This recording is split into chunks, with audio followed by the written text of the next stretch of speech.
கிறிஸ்துவுக்குள் அன்பானவர்களே, காலைதோறும் கர்த்தரின் வார்த்தை என்ற நிகழ்ச்சியின் மூலம் உங்களுக்கு வாழ்த்துதலையும் வணக்கத்தையும் தெரிவித்துக் கொள்ளுகிறேன். இன்றைய நாளுக்கான தேவ வார்த்தையானது ஆதி ஆகமங்களின் புத்தகம் 12ஆம் அதிகாரம் 2ஆம் வசனம். ஆதி ஆகமம் 12:2. நான் உன்னை பெரிய ஜாதியாக்கி உன்னை ஆசீர்வதித்து உன் பேரை பெருமைப்படுத்துவேன், நீ ஆசீர்வாதமாய் இருப்பாய் என்பதான ஒரு வார்த்தை. மிக அருமையான வார்த்தை இந்த நாளிலே கொடுத்திருக்கிறார். நீ ஆசீர்வாதமாய் இருப்பாய் என்பதாக. ஆபிரகாமை ஆசீர்வதித்த தேவன், இது ஆபிரகாமுக்கு மட்டும் கொடுக்கப்பட்ட வார்த்தை அல்ல, நம்ம எல்லோருக்கும் இந்த வார்த்தையை தேவன் அருளி செய்திருக்கிறார். நமக்கும் கூட நமது பேரை பெருமைப்படுத்தி நம்மை ஆசீர்வாதமாக வைப்பேன் என்று ஆண்டவர் சொல்லுகிறார். ஆபிரகாமை ஆசீர்வதித்து, ஈசாக்கை ஆசீர்வதித்து, யாக்கோபை ஆசீர்வதித்து தேவன் என்று பாடலாம். ஆனாலும் கூட நாமும் கூட தேவனால் ஆசீர்வதிக்கப்பட்டவர்களாக காணப்பட வேண்டும் என்பதே இந்த வார்த்தையின் முக்கிய நோக்கமாக இருக்கிறது. நீ ஆசீர்வாதமாக இருப்பாய். நாம் ஆசீர்வாதமாக இருக்க என்ன செய்ய வேண்டும் என்று பார்க்கும்போது, முதலாவது நாம் தேவ வார்த்தைக்கு செவி கொடுக்க வேண்டும்.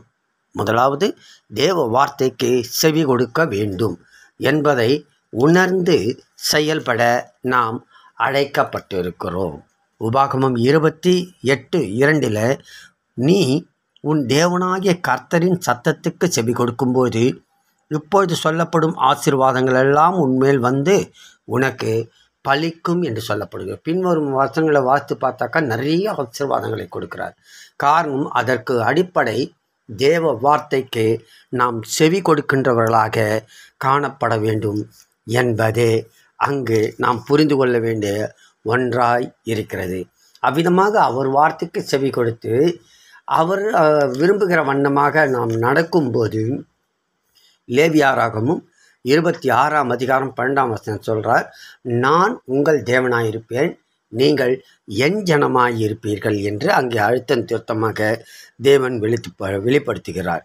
அவர் சத்தத்துக்கு செவி கொடுத்து அதன்படியாக வாழும்போது, அதையே இன்னும் பார்க்கணுக்கா லேவியராகமம் 25:18 என் கட்டளையின்படி நடக்கும்போது, அவர் அழகாக சொல்கிறார், என் கட்டளைகள் நடக்கும்போது நீங்கள் தேசத்தில் சுகமாய் குடியிருப்பீர்கள். அவர் வார்த்தையை கேட்பது மாத்திரமல்ல, அதன்படியாக நடக்கும்போது சுகமாய் குடியிருப்பீர்கள் என்ற ஒரு ஆசீர்வாதத்தை தேவன் நமக்கு தந்திருக்கிறார். அவரே நம்மை ஆசீர்வதிக்கிறவர். நீ ஆசீர்வாதமாய் இருப்பாய். இருப்பதற்கு அவர் சத்தத்துக்கு நாம் செவி கொடுக்கின்றவர்களாக இருக்க வேண்டும். அவரது கட்டளைகளுக்கு கீழ்ப்படுகின்றவர்களாக இருக்க வேண்டும். அதையே இன்னும் ஒரு படி மேலாக செல்வோம் என்று சொன்னால், யாத்ராகமம் 23ஆம் அதிகாரம் 25ஆம் வசனத்தில் அவரையே சேவிக்கும்போது, அங்கதான் அவரையே சேவிக்கும்போது அப்பத்தையும் தண்ணீரையும் ஆசீர்வதிப்பது மாத்திரமல்ல, வியாதியையும் உன்னிலிருந்து நீக்குவேன் என்று சொல்லுகிறார். ஒரு ஆரோக்கியமுள்ள வாழ்க்கையையும் அவர் தருகிறவராக காணப்படுகிறார்.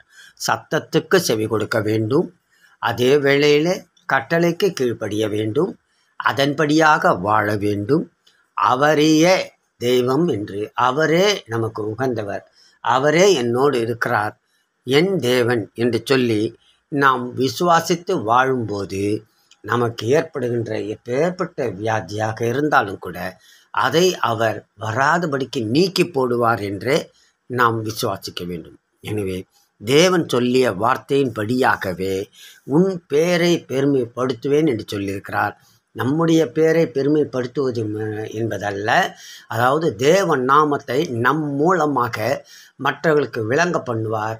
அப்பொழுது நாம் ஆசீர்வாதமாக நிச்சயம் வாழ்வோம் என்பது அதிக உண்மை என்பதை புரிந்து கொள்ள வேண்டும். எனவே தேவ வார்த்தைக்கு செவி கொடுப்போம், கட்டளைக்கு கீழ்ப்படிவோம், அவரே தேவன் என்று அறிக்கை செய்வோம். சுகம்பலம் ஆரோக்கியத்தோடு ஆசீர்வாதம் பெற்று வாழ்வோம். ஆமென்.